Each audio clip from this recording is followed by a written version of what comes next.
Praise Lord, praise Lord, praise Lord, hallelujah, hallelujah, hallelujah. सबको जय मसीह की। परमेश्वर, हमारा परमेश्वर जो सबका परमेश्वर है, जिसे हम अकाल पुरख कहते हैं, वो कहता है तू जो मर्जी कर, जब तू मुझको पुकारेगा मैं तुझको उत्तर दूंगा। Praise Lord, hallelujah. अब हम मिलकर प्रार्थना करते हैं। हे पिता परमेश्वर खुदावन, सर्वशक्तिमान परम प्रधान अकाल पुरख परवरदिगार, हम आपका स्वागत करते हैं, धन्यवाद करते हैं। आपने हर रोज़ की तरह अपने बच्चों को नया दिन दिया खुदावन, आशीष दी, बरकत दी, रहमत बरसाई। हे प्रभु, हम आपका स्वागत करते हैं, धन्यवाद करते हैं। और हर रोज़ की तरह जो प्रचार करना है उसके वचन भी आपने समझाए हैं। हम पितर आत्मा जी का स्वागत करते हैं और उनसे विनती करते हैं कि हे प्रभु पितर आत्मा जी, आइए आप हमारा मुंह बन के इन वचनों को बोलिए, ताकि पिता के वचनों का जो गुणानुवाद है वो लोगों के हृदयों में जाए और लोग मन फिराएं और यीशु मसीह के गवाह ठहरें। ये वचन लोगों के जीवन में उसके हृदयों की कुंडियों को खोल दें, ताकि उनके हृदयों की बुराई जलकर नाश हो जाए और उसकी जगह वचन भरपूरी से भर जाए।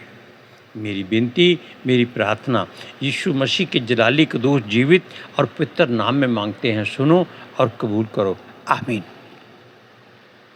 अब आपने जो बात सुनी है उस बात को जरा गौर से, ध्यान से जान लीजिए, सोच लीजिए, सुन लीजिए, समझ लीजिए, क्योंकि परमेश्वर अपने लोगों को परखता है, जांचता है, तोलता है, मापता है, उनकी ताड़ना भी करता है, उनकी परीक्षा भी करता है।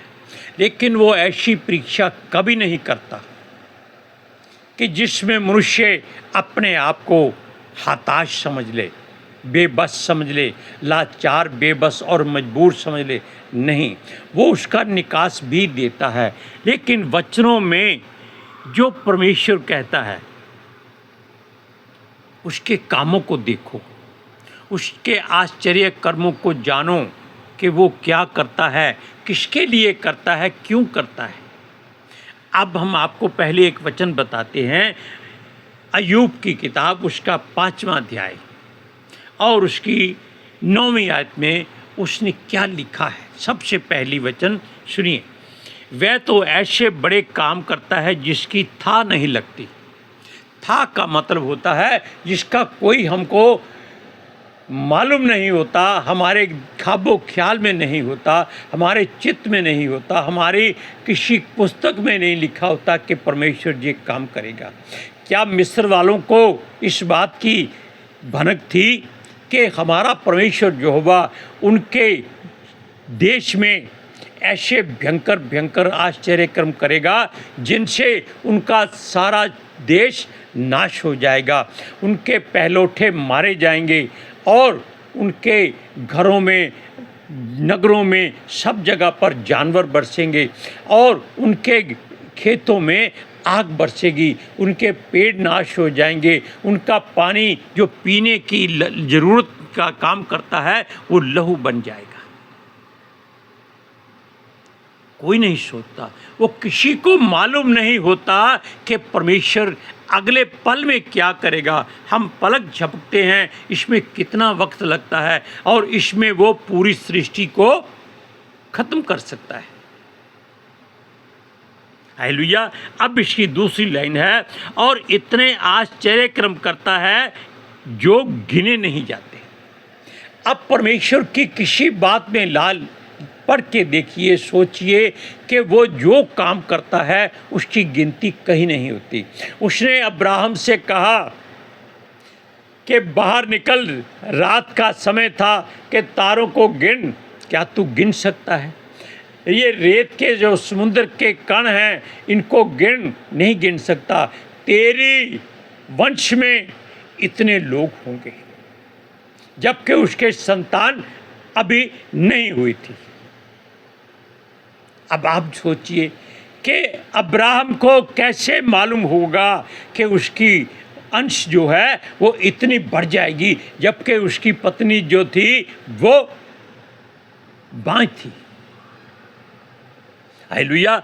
अब इन वचनों को आपने सुना है कि ये 5वें अध्याय का 9वां वचन है। फिर पढ़कर सुनाते हैं, वह तो ऐसे बड़े काम करता है जिनकी था नहीं लगती, और इतने आश्चर्यक्रम करता है जो गिने नहीं जाते।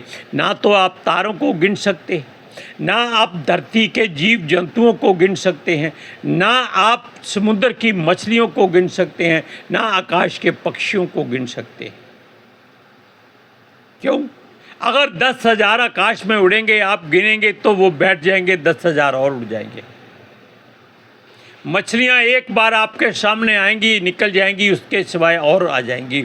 इसी तरह आपके गिनते गिनते कई पुश्तें बदल जाएंगी, लेकिन आप उसको गिन नहीं सकते। हालेलुया। अब इस बात का जिक्र हम ये करते हैं कि परमेश्वर चाहता है कि उसे पुकारा जाए, हृदय की गहराई से नहीं, बल्कि बुलंद आवाज में। वो आवाज़ किसी के कानों में नहीं पहुंचानी है, वो अपने हृदय से निकलकर मुंह से द्वारा वो परमेश्वर को पुकारना है। क्या कहना है? वचन 5वें अध्याय का पहला है, वो कहता है, पुकार के देख, क्या कोई है जो तुझे उत्तर देगा? क्या आप परमेश्वर को देख सकते हैं? नहीं। पितर आत्मा जी को देख सकते हैं? नहीं। यीशु मसीह को आपने देखा नहीं, लेकिन आपके पुरखाओं के साथ उसने खाया पिया, उसके साथ रहा और उनके बीच में बड़े बड़े आश्चर्य कर्म किए, क्योंकि वो मनुष्य के रूप में आया था। Hallelujah, praise Lord. इसलिए अगर आप पुकारते हैं तो किसको पुकारेंगे? आप वचन को फिर से सुन लीजिए। वचन कहता है, पुकार के देख, क्या कोई है जो तुझे उत्तर देगा? क्या आपको हवा उत्तर दे सकती है? क्या सूरज की आग जो आप पर रोशनी बनकर बरस सकती है, धूप बनकर बरसती है, क्या वो आपकी आवाज़ सुन सकती है? क्या चांदनी जो चांद के द्वारा रात को आपको ठंडक देती है, आप उसको पुकारो, क्या वो सुन सकती है? इसलिए परमेश्वर की कोई बात उसकी मर्जी के बिना हमारे हृदय गुर्दे में पूरी नहीं हो सकती। लेकिन इसकी अगली लाइन में क्या लिखा है? जो और पवित्रों में से तू किसकी ओर फिरेगा? अब पवित्र केवल कौन है? हमारा परमेश्वर सर्वशक्तिमान अकाल पुरख, उसके सिवाय कोई पवित्र नहीं है। क्योंकि जो लहू और मांस से पैदा हुए हैं वो तो कभी पवित्र हो ही नहीं सकते। सृष्टि में केवल एक को छोड़कर। वो कौन था? वो हमारा प्रभु यीशु मसीह था, जो आत्मा के द्वारा पैदा हुआ था। हालेलुया। अब इस बात को आप गौर से सुनकर आप जानिए कि क्या आप इन बातों की कोई था डाल सकते हैं? क्या आप परमेश्वर से पूछ सकते हैं कि हाँ प्रभु, मैं आपको पुकारता रहता हूँ, आप मुझे उत्तर नहीं देते? जबकि भजन संहिता 20 में लिखा है कि हे यहोवा बचा ले। किससे बचाए? संसार से नहीं, आपके बैरियों से नहीं, आपको भूख से नहीं, बीमारी से नहीं, आग से नहीं, वो आपको आपके मन की बुराई से बचाए। उसके आगे कहता है, जब हम पुकारें तब महाराजा हमें उत्तर दे। कब पुकारोगे? जब आप पर मुश्किल आती है, आप तब ही पुकारते हैं, वैसे आप कभी नहीं पुकारते। संसार के वचनों में से आप कभी कभी ऐसी बातें सुन लीजिए जो बहुत अच्छी होती है। एक शब्द है जिसका अर्थ हम ज़्यादा नहीं जानते, लेकिन शब्द को हम बोलने की कोशिश करेंगे। कहते हैं, जिन ढूंढा तिन पाया, गहरे पानी पैठ। मैं बपुरा ढूंढते रहा, रहा किनारे बैठ। इसका मतलब क्या है? ये प्रभु यीशु मसीह को पाने का एक वचन रास्ता है कि अगर आप उसमें डूब जाएंगे तो आप उसको पालेंगे। अगर आप सोचते रहेंगे हाँ भाई प्रभु यीशु मसीह के साथ मेल करना है, उसके साथ बातें करनी है, उसके साथ स्वर्ग में जाना है और उसके वचनों को पढ़ना है, आप केवल सोचते रहेंगे तो कुछ नहीं होगा। अरे संसार अपने वचनों में इस बात को जानता है कि वो ये वचन बोलते हैं तो परमेश्वर उनकी बात भी सुनता है। क्यों? वचन कहता है कि सारे इजरायली और याकूब वंशी धर्मी नहीं गिने जाएंगे। वो कहता है गैर जातियों में भी परमेश्वर ऐसे लोगों को चुनेगा जो पूरी ईमानदारी से उसको ढूंढते हैं। हालेलुया। और सुनिए, इस बात के लिए हम थोड़ा सा आगे बढ़ेंगे जिसमें आप जान जाएंगे कि अगर आप पर मुश्किल आती है, भीड़ आती है, आप पर कर्जा आ जाता है, आप पर बीमारी आ जाती है, आपका घर बिक जाता है और आपके बच्चे आपको छोड़ जाते हैं, आपकी पत्नी साथ छोड़ जाती है, आप क्या करेंगे? ये सारी बातें परमेश्वर की ओर से आपको परखने के लिए खुद की जाती है। वचन में लिखा है, अय्यूब की पुस्तक 5वां अध्याय उसका 17 और 18 वचन में आपको पढ़कर सुनाएंगे। आप बड़े ध्यान से उस वचन को सुनिएगा और आप इस वचन को सुनने के बाद ये सोचेंगे हाँ भाई, हमको परमेश्वर की हर बात अपने हृदय में ऐसे रखनी है जैसे हम भोजन करके पेट भरते हैं। अगर वो कुछ भी करता है, हमारे साथ ऐसा काम करता है जो हमें बुरा लगता है, तो वो भी हमें अच्छा लगना चाहिए। पवित्र आत्मा जी का साथ इसीलिए आपके और हमारे साथ बना रहता है क्योंकि हम उनके वचनों को चाहे थोड़ा समय देते हैं, लेकिन अगर हृदय की सच्चाई से देते हैं कि प्रभु ये बात मैंने सोची है कि इसको मैं करना ही करना है, चाहे तू मुझको कुछ भी कर दे, तो पवित्र आत्मा जी कभी आपका साथ नहीं छोड़ेंगे। हम इन वचनों को रोज शाम को या सुबह या जब भी हमें फुर्सत मिलती है, समय मिलता है, हमने जो प्रभु के साथ इस बात को पूरा करना है कि उसके वचनों को 20 मिनट 21 मिनट के लिए पढ़ना है, बोलना है और पितर आत्मा जी की सहायता से उसका अनुवाद कराना है। तो किस लिए है? वो पहले हमारे लिए, फिर उनके लिए है जो सुनते हैं और जो इन वचनों को आगे अपने मित्रों दोस्तों के पास भेजते हैं, वो हमसे ज़्यादा आशीष पा लेते हैं क्योंकि उन्होंने वचनों को समझकर ये सोचा कि ये पवित्र भोजन है, इसको सबको बांट के दिया जाए। हालेलुया। इसलिए आप उस वचन को सुनिए। 17वां वचन 5वां अध्याय क्या लिखता है कि देख क्या ही धन्य है वह मनुष्य जिसको परमेश्वर ताड़ना देता है। आप बताइए किसकी ताड़ना हुई? केवल एक शख्स की। कौन? अय्यूब।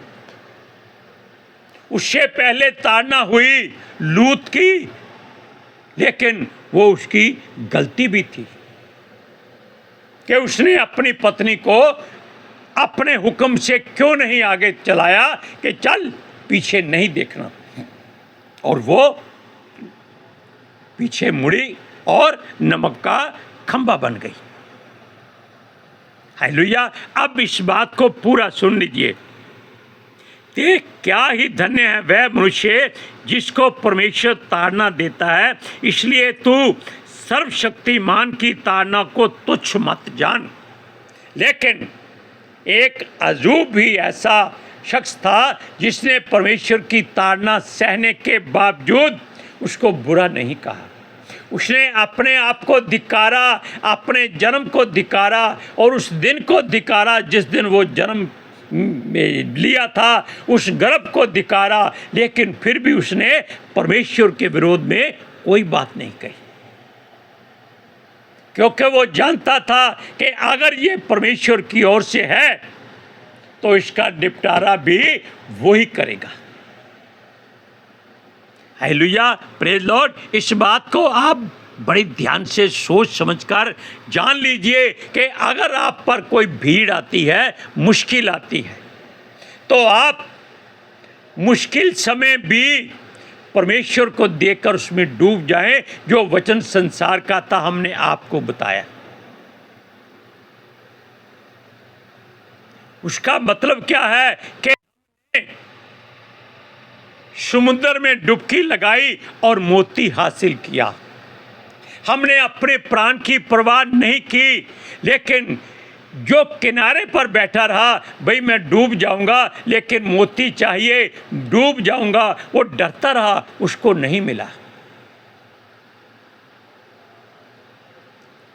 हमारा किनारा कहाँ है? हमारा किनारा हमारा प्रभु यीशु मसीह है। अगला वचन सुनिए, वो कहता है क्योंकि वही घायल करता और वही पट्टी भी बांधता है, वही मारता है और वही अपने हाथों से चंगा भी करता है। Hallelujah, praise Lord. इस बात को आप सोचिए कि अगर आपको जख्म मिले हैं, फौज में लाखों सिपाही मारे जाते हैं, कभी कभी तो उनका शरीर भी नहीं मिलता, क्योंकि एक बारूद अगर उनके शरीर पर गिरता है तो उनके बारूद से परखच्चे उड़ जाते हैं, लेकिन उनका आत्मा परमेश्वर ले जाता है, क्योंकि शरीर मिट्टी है, उसको वो छोड़ देता है। और यहाँ क्या लिखा है कि वो मारता है और वही अपने हाथों से चंगा भी करता है। अगर उसने अब्राहम को अपने परिवार से जुदा किया था, अपने घराने से जुदा किया था, तो उसने उसको सारी जातियों के ऊपर आशीष का कारण ठहरा दिया। हालेलुया। अगर उसने अय्यूब को जख्म दिए थे, 10 दिन 7 दिन, जितने भी दिन उसने दुख सहा, उसको उस हर बात का दुगना मिला जो उसका खोया था। Hallelujah, praise Lord. इस बात को आप जान लीजिए कि अगर आप परमेश्वर की आराधना स्तुति करते हैं, जो हृदय से करते हैं, जरूरी नहीं आप पूरे 24 घंटे घुटनों पर बैठे रहिए, ऐसी कोई बात नहीं हो सकती। क्यों? 24 घंटे में आपका दिमाग कई बार ऐसी उलझनों में फंस जाता है कि 24 घंटे की आपकी की हुई प्रार्थना मिट्टी हो जाती है।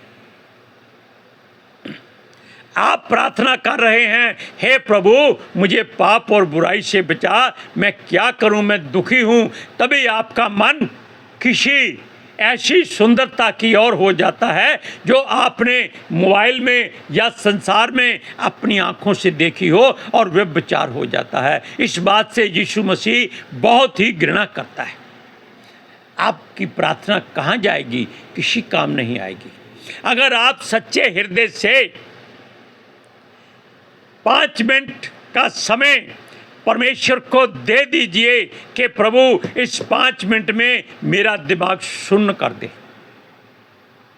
मेरा हृदय जाम कर दे, मेरी सांसें रोक दे, ताकि मेरी आत्मा मेरे शरीर से बाहर निकलकर तेरी स्तुति और तेरी महिमा करे। अगर आपकी आत्मा परमेश्वर की मर्जी से आपके पास बैठ जाती है तो सुन लीजिए, वो सारी की सारी प्रार्थना रोमियो की पुस्तक 8वां अध्याय उसकी 26वीं आयत को पूरा कर देती। हालेलुया। क्योंकि परमेश्वर जानता है कि आत्मा की मंशा क्या है। शरीर में आप प्रार्थना नहीं कर सकते, आप कभी पितरताई तक नहीं पहुंच सकते, चाहे कितना भी कोई परमेश्वर के नज़दीक क्यों ना पहुंच जाए, फिर भी उसको अपने घर में आना पड़ता है, अपने बीवी बच्चों की ओर ध्यान देना पड़ता है। पौलुस कहता है कि शादी मत करो, उसके जैसे रहो। ये कैसे संभव है? काम की भावना को कोई नहीं रोक सकता। इसलिए आप परमेश्वर की आराधना स्तुति उसमें डूब कर करो। हमारा मन बहुत विचलित था, लेकिन जब पवित्र आत्मा जी के द्वारा इन वचनों को पढ़ा हमें बड़ी शांति मिली। अब हम मिलकर प्रार्थना करते हैं। हे पिता परमेश्वर सर्वशक्तिमान परम प्रधान, हे अकाल पुरख, हे परवरदिगार, हम आपका धन्यवाद करते हैं। आपने अपने बच्चे के द्वारा जो वचन बुलवाए हैं वो उसने पितर आत्मा जी की सहायता से लोगों तक पहुंचाए हैं। जो प्रचार करने के लिए आपने कहा उसको पूरा किया गया है। हम चाहते हैं कि लोग इन वचनों को सुने, मन फिराएं और हृदय की सच्चाई को परमेश्वर के आगे प्रकट कर दें, ताकि वो आपकी प्रार्थना को सुने और आपकी इच्छा को वो अपनी मर्जी से पूरा करे, जिसमें आपको भी आनंद मिले। हम पितर आत्मा जी का धन्यवाद करते हैं कि उन्होंने अपने बेटे का मुंह बनकर इन वचनों को बोला है। मेरी विनती, मेरी प्रार्थना जीसस के समर्थी जलाली कदूस जीवित और पितर नाम में मांगते हैं। सुनो और कबूल करो। आमीन, आमीन, सुम्मा आमीन। Hallelujah, praise Lord. सबको जय मसीह की।